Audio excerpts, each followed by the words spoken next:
César, onde nós estamos hoje? Hoje nós estamos no Congresso da Autodata de Tendências e Expectativas para 2026. Isso foi fácil de você responder. Com quem que a gente está? Nós estamos com o Ricardo da PAC.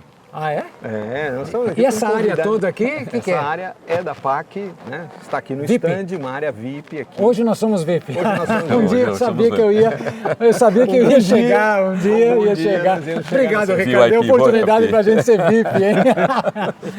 Mas vamos lá, emenda, sem rodeios. Ricardo, como é que você vê 2026, depois 2027 e PAC Group? Como é que vai ficar tudo isso? Conta as suas percepções, conta a sua visão de mundo e mundo PAC. Estou interessado em ver o que esses executivos, né, do setor automotivo vão falar, né? Porque eu também não sei se eles também têm uma boa perspectiva para 2026, 2027, 2028 e adiante. Por quê? Porque nós temos um fator disruptivo para mim, que é o peso da China, né? O que a China e os chineses vão fazer, tem feito nesse mercado, é uma coisa que vai depender muito, não só deles, porque eles já evoluíram tecnologicamente de uma maneira absurda, mas de como os países vão eventualmente se proteger. Então, exemplo, eu estive na General Motors no mês passado, lá em Warren, falando com alguns brasileiros, colegas que são diretores da GM. E o pessoal da GM estava desnorteado. Ele falou, olha, a gente tem o fator China, onde a gente estava fazendo uma série de investimentos, nós tocávamos, a GM sempre toca cerca de 11 projetos globais. Claro. Né? Hoje nós estamos tocando 5. Nós somos atordoados, por quê? Nós temos a China, que estava induzindo a gente à eletrificação, o mundo, a pressão ESG. Né? Por outro lado, vem Trump, né? E joga todo um balde de água fria, dizendo, não, aqui o lobby do petróleo está prevalecendo, não é bem por aí, 180 graus. Vamos voltar para motores a combustão. Então, isso está, digamos assim, bagunçando muito o mercado.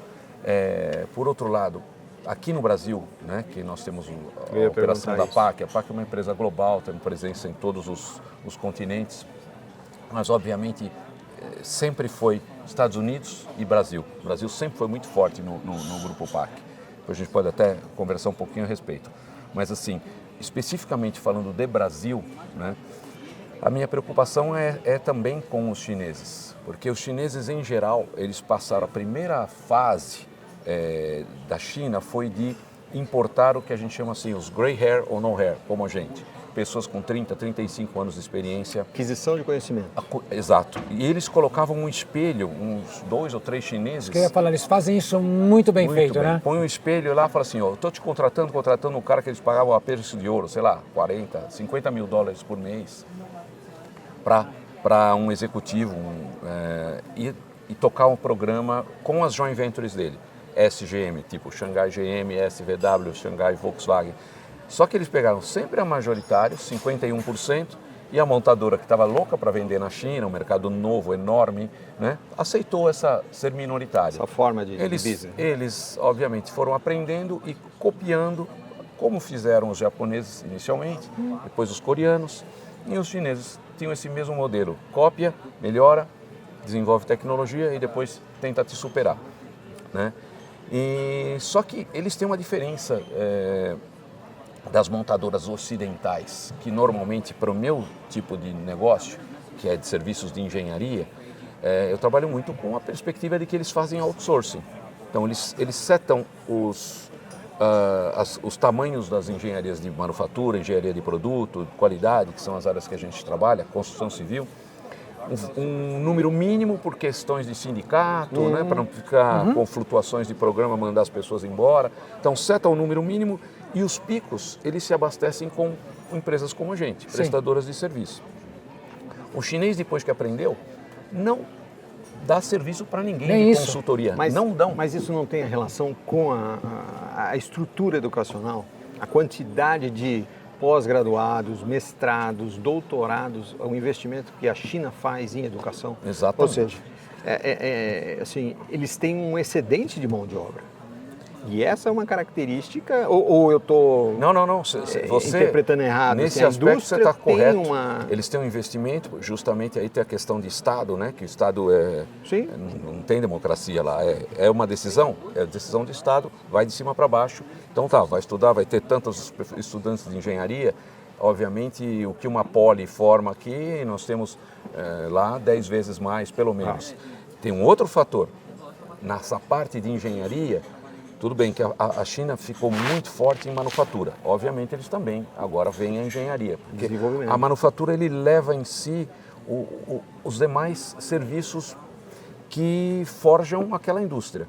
Então, e a tecnologia vai junto, aos pouquinhos, né? Você imagina que você só está mandando manufatura para fabricar num lugar mais barato, mas não, você está entrando numa armadilha, você está perdendo tudo. Aí nós temos um fator pior para o brasileiro, para as escolas de engenharia e para o nosso mercado. É bom. Chama-se Índia também. Que também é A outro Índia, grande polo. você tem lá indianos ultra competentes e que lá também tem a sorte de a língua inglesa, colonização inglesa, que também, mais do que a China, um volume maior ainda de engenheiros que trabalham lá 10 dólares, 8 dólares por hora. Sabe, Ricardo, a gente estava vindo para cá no warm-up e a gente falava assim, Géser, eu falei para ele, a gente não pode estar preocupado mais com a China. A gente tem que estar preocupado com a China, com a Índia, com a Turquia, com o Vietnã.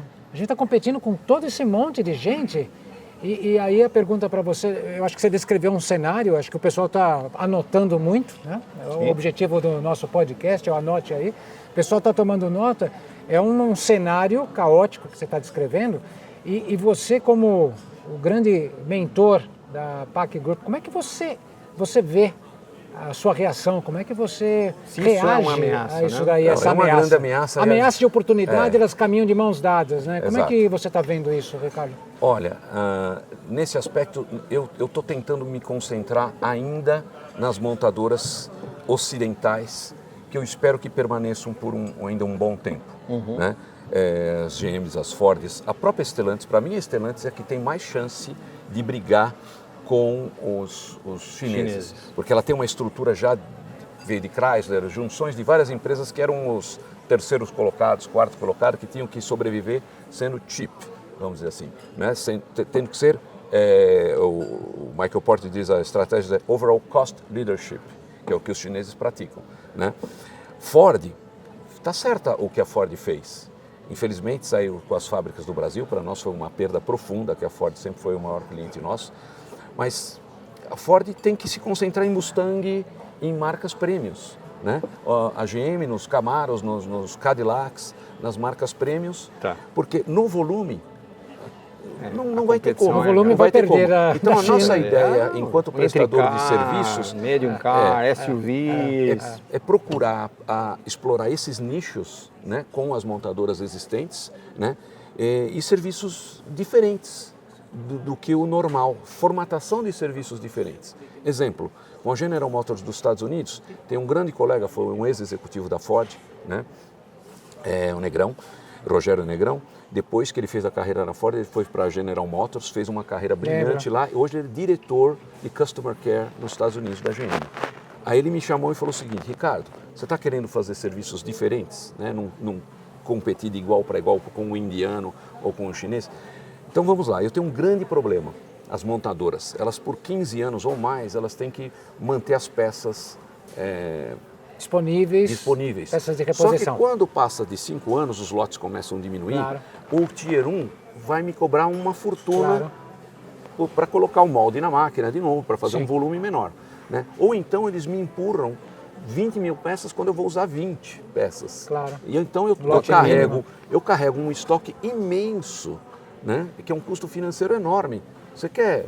Vamos se debruçar e vamos desenhar uma forma de resolver? Business case. Veio aqui uma nerd do MIT, né, uma indiana, que tem um software de inteligência artificial que consegue mapear as empresas de printing, de impressão, que hoje está cada vez mais possível você fazer qualquer tipo de peça, fazem até casas com impressão, né?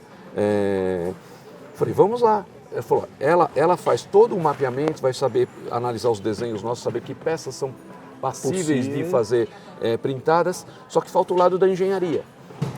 essas peças vão ter que ser certificadas pela General Motors e passa por todo Uma um certificação processo de diferente, porque o processo é outro, que você conhece outro bem, o PIPAP, REPIPAP, é. um outro PIPAP. Interessante Processos esse diferentes, caso. materiais. Bacana. Então é um negócio super complexo, porque vai mexer com várias áreas da General Motors. Imagina, compras, o Não, SAP. uma peça que era usinada, agora vai ser impressão 3D, quer dizer, resistência, tração, compressão, blá, blá. Aí começam a tudo surgir as diferente. ideias, né? Eu Não, falei assim, e o modelo puxa, de pedido, de ordem, exato, de demanda, ordem. compra. E eles falam, puxa vida, eu vou ter que colocar um monte de fornecedor novo na minha base, ou vocês podem ser o hub disso. Eu falei, sim, podemos faz ser um todos os hub. pipapes Então você da vê que vida a e gente tal. começa já a ir para lugares que você nem imaginou. Porque você vai o quê? Tentando seguir a necessidade nova do teu cliente. E aí eu vou colocar uma outra pergunta nessa sua visão de tendência de negócio. O que um profissional, um executivo ou um profissional da área de industrial, engenharia, administração, financeiro, compras, não importa a área que ele esteja numa organização, o que ele tem que se preparar para Esse novo profissional. um novo profissional. Perfeito, Quais são vamos chamar de competências e habilidades, não só conhecimento, porque conhecimento técnico ele vai formar, Mais ou ele vai menos fazer ali, economia, ele vai Eu fazer vou dar exemplo administração, do meu maior engenharia. cliente e do processo de transformação que é a Ford. Você trabalhou na Ford, você sabe muito bem disso. E o que está fazendo a Ford? A Ford pegou pessoas todas de 30, 35 anos que eles achavam, digamos assim, os coroas, gray hair, no hair, meio já superados. Tal. Por quê? 35 de jornada, janela, de carreira. Carreira. Então o que acontece? O veículo hoje ele passou a ser, imagina um iPhone com rodinhas. Ele passou. Então a importância de você projetar um chassi, você projetar um body, uma carroceria, um interior e exterior, ela começou a ser minorada, né? Comoditizado. Exato. Plataformas globais, são menos plataformas, mais unificação, com pequenas modificações. E a parte de software passou a ser mais importante. Então essa meninada que vem de IT começou a ter uma preponderância menor. Então há uma substituição, eles têm lá um centro lá do Senai, como aqui, né? Que forma toda essa garotada, né? Engenheiros, às vezes nem engenheiros são técnicos mecânicos, que já vêm com essa formação de IT, de software, que passam a ser até mais importantes, e aí começam a despejar no mercado uma série de pessoas com 25, 30 anos de experiência, ex-GM, ex-Ford. Esses profissionais eu tenho trabalhado muito com eles. Perfeito. E aí eu tenho que fazer o quê? Eles têm que se reciclar, você tem que conhecer um pouco mais inteligência artificial, IT, essa modernidade. Não é fácil. Uma pessoa que, né? Você tem os acomodados que vão pôr o chinelinho e o pijama e fim de papo. E você tem os outros que vão se renovar. Então você pode mandar para um programa nos Estados Unidos. Mandei gente para Norvolt, lá no Polo Norte, quase na Noruega. Gente que tem essa experiência e as montadoras ainda precisam disso, né? Desses seniors, seja em manufatura, seja em qualidade, seja em produto. Mas essas pessoas elas têm que entrar numa dinâmica numa empresa de serviço como a nossa, que sofre pressão para ter menos margem, então ser mais produtivo. Então essa pessoa tem que se reinventar, um sênior, para poder, digamos assim, continuar sendo relevante, né? E ao mesmo tempo, num grupo com essa meninada nova que vem, ser contaminado e estar moderno, Eu acho se que tem um permanecer plano. moderno. Você tem um plano. Temos um plano aí. E o plano focado no lado humano. Né? Exatamente. Que naturalmente Que é a haveria de ser, matéria-prima. né? É a matéria-prima. Haveria de ser. Muito bom. E aí, quando nós vamos fazer o seu episódio para contar toda essa né? história, com tempo, um cafezinho na O mesa? pessoal está sabendo a partir de agora, né, que a gente tem essa nossa parceria e que em breve vocês vão ver grandes histórias da PAC aqui e o que a PAC vai se tornar, o futuro da PAC. O Ricardo vai fazer um capítulo especial sobre isso e um monte de outros capítulos com os amigos do Ricardo, os convidados do Ricardo, vai ser muito bom. Hoje Muito aqui bom. nós vamos trazer bastante gente também para conversar. Acompanhem aqui porque... Eu sou um dinossauro da automobilística, Mas assim, do me Jurássico, renovando. do Jurássico, aquela parte Jurássico, onde os da época do dinossauros Opala. eram mais felizes. Tá bom. Exatamente. Então nós vamos trazer várias Obrigado, histórias Ricardo. aí. Obrigado, Ricardo. Obrigado. Valeu. Obrigado mesmo, viu? Obrigado, pessoal. Conectem-se a Acompanhe. gente, dê like. Esperamos vocês nos próximos episódios. Obrigado.